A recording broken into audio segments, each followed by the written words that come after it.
Eve teasing এর অপরাধে গ্রামে বিচার সভার মধ্যমণিতে বসে আছি। সবাই রাগী চোখে আমার দিকে তাকিয়ে আছে। এর মধ্যে বিচারক শফিক সাহেব বলে উঠলেন, আজ আমার মতে কোনো সিদ্ধান্ত নিব না। ইফটিজিং এর শাস্তি কি হতে পারে তা আপনারা যারা বিচার সভায় উপস্থিত আছেন তারাই সিদ্ধান্ত নিবেন। কেননা হৃদিতা আমার মেয়ে, আর ওই ছেলেটা আমার মেয়ের সঙ্গেই অসভ্যতামি করেছে।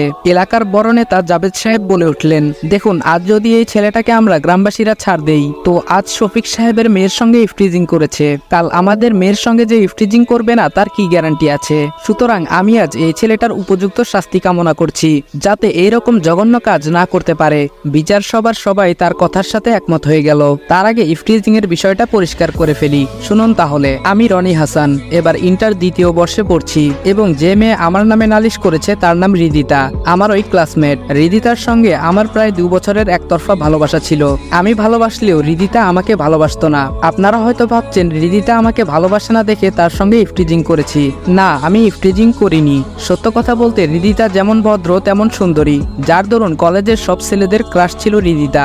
এর মধ্যে আমিও ব্যতিক্রম হতে পারিনি। সবাই হৃদিতাকে পছন্দ করলেও সাহস করে হৃদিতাকে ভালোবাসার কথাটি কেউ বলতে পারেনি, কেননা হৃদিতার বাবা রাজনৈতিক দলে ভালো ক্ষমতা সম্পন্ন ব্যক্তি। সে চাইলে একজনকে কোনো মিথ্যা মামলায় নিমিষে জেল অবধি পৌঁছাতে পারেন, কিন্তু মানুষ হিসেবে তিনি যথেষ্ট সৎ। একদিন আমার চাচাতো বোন তানিশাকে দিয়ে প্রপোজাল দিয়েছিলাম। হৃদিতা উত্তরে একটা কথাই বলেছিল, বাবা মার পছন্দের ছেলেকে সে নিজের স্বামী হিসেবে মেনে নিবে, কিন্তু এই প্রেম ভালোবাসা তার বিশ্বাস নেই। তানিশার মাধ্যমে এসব কথা জানতে পেরেছিলাম সেদিন। এরপর থেকেই হৃদিতাকে নিত্য নতুন ভাবে ইমপ্রেস করার চেষ্টা করি। হৃদিতাও রেসপন্স দিতে লাগলো, কিন্তু সেটা অপ্রকাশিত ভাবে, মনের কোণে জায়গা হয়েছিল। কিন্তু হঠাৎ একদিন দুর্জয় এসে বলতে লাগলো, দেখ বন্ধু, তোকে ভালোভাবে বলছি, তুই হৃদিতার জীবন থেকে সরে যা, নয়তো তার ফল ভালো হবে না। এই আমি বলে দিলাম। আমি বললাম, তুই কি আমাকে থ্রেট দিচ্ছিস? দুর্জয় বলল, তুই যেটা ইচ্ছা ভাবতে পারিস। আমি বললাম, আচ্ছা ঠিক আছে, হৃদিতাকে আমি ভুলতে পারবো না, আমিও দেখি তুই কি করতে পারিস। দুর্জয় বলল, ভুল করলি দোস্ত, তুই আমাকে ভালোভাবে চিনিস না, আমি কতটা ডেঞ্জারাস হতে পারি সেটা আমি নিজেও জানি না। আমি বললাম, কি করতে পারবি করিস যা। সেই দিন দুর্জয়ের সঙ্গে কথা কাটাকাটি করে আসছিলাম, তবে দুর্জয়ও নাকি হৃদিতাকে অনেক ভালোবাসে। সেটা আমি জানলেও আমি আমার জায়গায় অটুট, আর দুর্জয় তার জায়গায় অটুট। এইদিকে হৃদিতার সঙ্গে রিলেশনটা প্রায় হয়েই গেছিল আমার, ভালোই চলছিল দিনকাল। কলেজের ক্লাস শেষে মাঠে ক্রিকেট খেলতেছিলাম। এমন সময় হৃদিতা কান্না করে আমার সামনে দাঁড়িয়ে বলতে লাগলো, ছি রনি ছি, এই ছিল তোমার মনে? তোমাকে আমি ভালোবাসিনি ঠিকই, কিন্তু মানুষ হিসেবে তো ভালো ভেবেছিলাম। আজ তার এই প্রতিদান।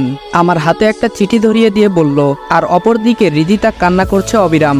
সেই মুহূর্তে কেমন জানি চুপসে গিয়েছিলাম। কি হচ্ছে এসব? চিঠিতে তো আমি ভালো কিছুই লিখেছিলাম, কিন্তু হৃদিতা কান্না করার মানে তো কিছু বুঝতে পারলাম না। এরপর নিজেকে সামলে নিয়ে চিঠি হাতে নিয়ে ভালোভাবে লক্ষ্য করলাম। চিঠিটা দেখতে আমার মাথায় যেন আকাশ ভেঙে পড়লো। হায় আল্লাহ, চিঠিতে এসব নোংরা কথা কেন উল্লেখ করা আছে? আমি তো এসব কথা কল্পনাও করতে পারি না, তাহলে লিখবো কিভাবে? তাছাড়া এখানে হাতের লেখার ধরন আমার হাতের লেখার ধরন হুবহু সেম, আমার হাতের লেখার মতোই। চিঠিটা পড়ে তারপর কাপা সুরে বলে উঠলাম, হৃদিতা, বিশ্বাস করো, তোমার জন্য চিঠি আমি ঠিকই লিখেছিলাম, কিন্তু এসব বাজে নোংরা কথা আমি লিখিনি। হয়তো আমাকে কেউ ফাঁসাতে চাচ্ছে। এ কথা বলতেই হৃদিতা সবার সামনে ঠাস করে থাপ্পড় মেরে বলতে লাগলো, আমাকে কি বোকা পেয়েছিস? তোর হাতের লেখা আমি এর আগেও পড়েছি। এই নিয়ে আমার কাছে তোর চিঠি 10 বার এসেছে। আগের চিঠিগুলো পড়ে বুঝতে পারতাম যে তুই আমাকে অনেক ভালোবাসিস, কিন্তু আজ যে চিঠি আমাকে দিয়েছিস সেটা পড়ে আমি বুঝে গিয়েছি তুই কেমন ছেলে। আমি বললাম, হৃদিতা, আমি সত্যি বলছি, তোমার নামে কোনো নোংরা চিঠি লিখিনি। হয়তো কেউ আমাকে ফাঁসাতে চাচ্ছে, তুমি আমার কথাটা বিশ্বাস করো প্লিজ। হৃদিতা বলল, আজই আব্বুর কাছে গিয়ে তোর নামে নালিশ করব, এবং তোর লুচ্চামিগিরি করাও বন্ধ করার ব্যবস্থা করব। হৃদিতা এই বলে চলে গেল। এর মধ্যে তানিশা এসে রেগে বলল, চিঠিতে এসব নোংরা কথা কেন লিখেছিস? আমি বললাম, তানিশা, বিশ্বাস কর, আমি এসব লিখিনি।